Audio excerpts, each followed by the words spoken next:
Lowell. Yeah. I'm a Lowellian. How are you? I'm fine. Have you seen any ghosts? Ghosts? No, you want to go down to Salem, Mass for ghosts.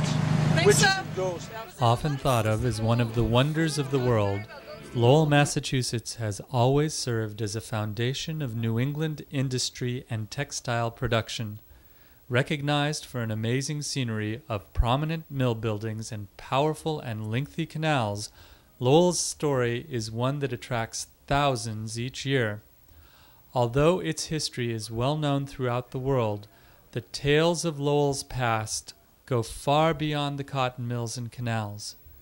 Many would not believe the tales, the stories of ghosts hidden deep within the city walls.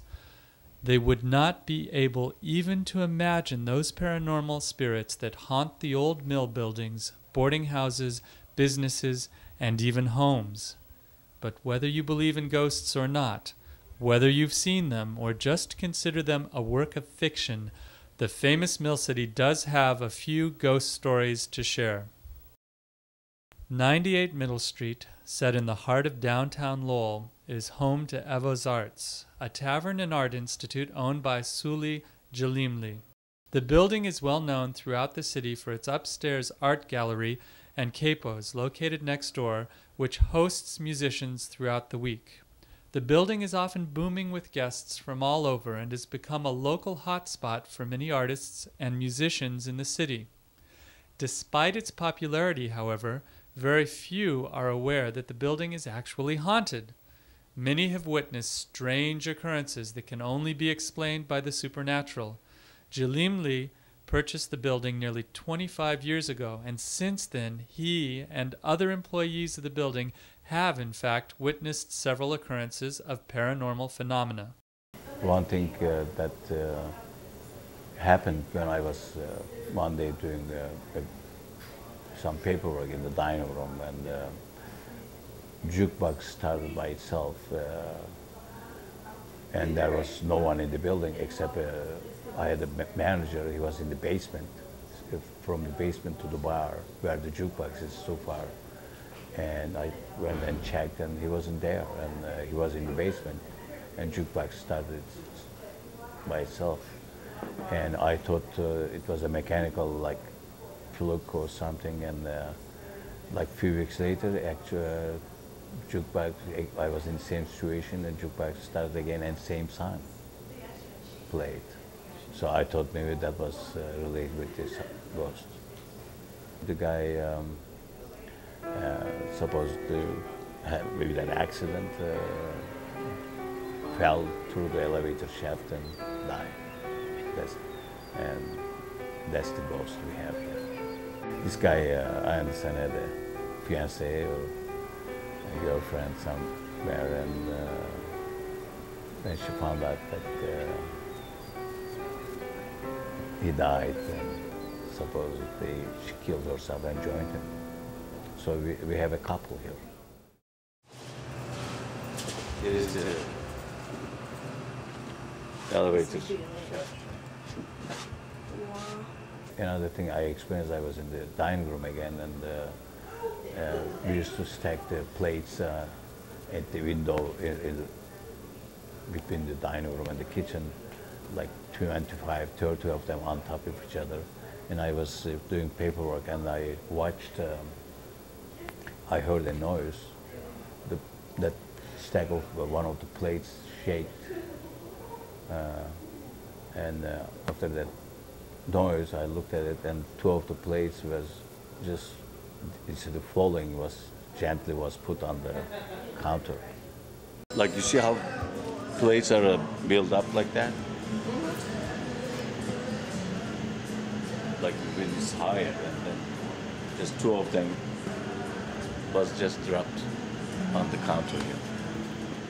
One day someone came early in the morning, Saturday morning here, opened the door and went to the basement. We have an office there, counting, putting the information together, whatever happened the day before. And he started hearing noises on the first floor. He got so scared, and he ran out of the building without locking it up. But they are not mean-spirited people. They're nice. I mean, we didn't have any negative experience from those ghosts. It's an experience. A lot of people work for me over the years. It's been almost 25 years, and they tell stories. We just enjoy being with them. I don't look at it negatively.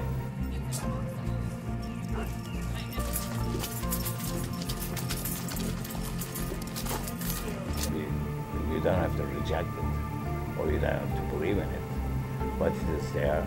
It's happening. I just accept it.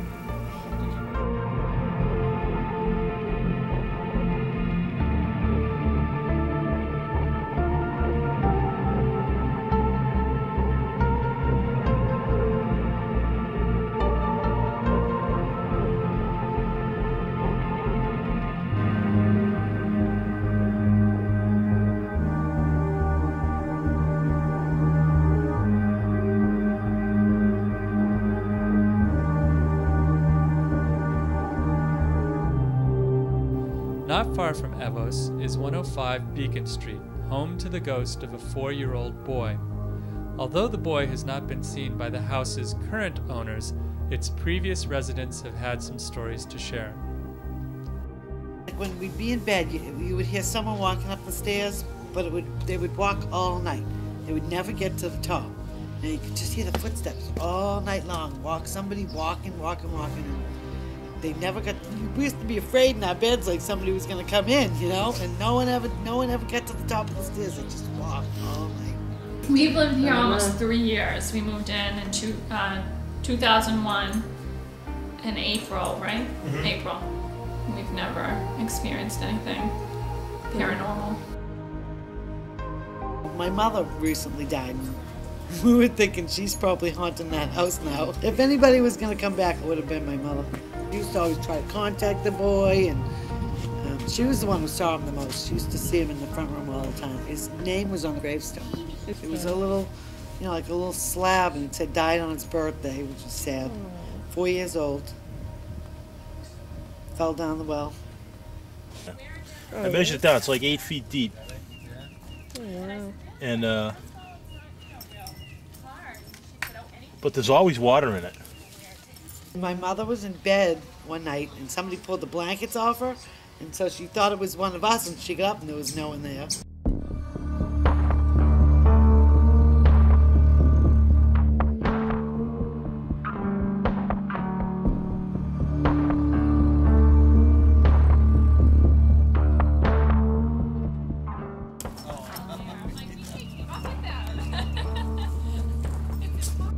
McGuire's father was like a portrait, or an artist, and he did a self-portrait of himself.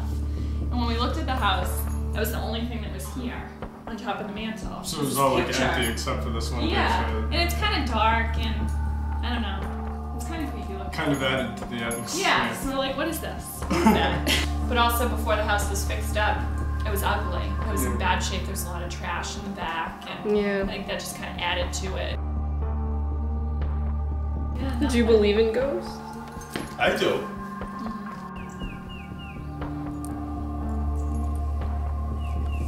Do you? Yes. Really? But none here. Not yet. Or they like us and they're just leaving us alone. I knew something was going on there. A lot of people don't believe in it, but it was really a spooky place to be. Yeah. Down by the mills and along the Riverwalk late at night, if you listen very closely, you can still hear the workers of the mills from days gone by. From the old and deserted buildings, you are surrounded by the whispers from the city's past.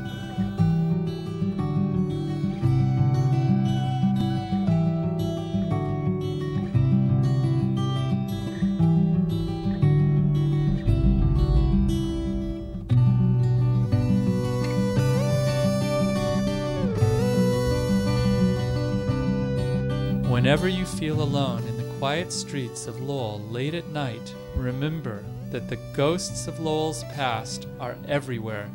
You just have to know where to find them.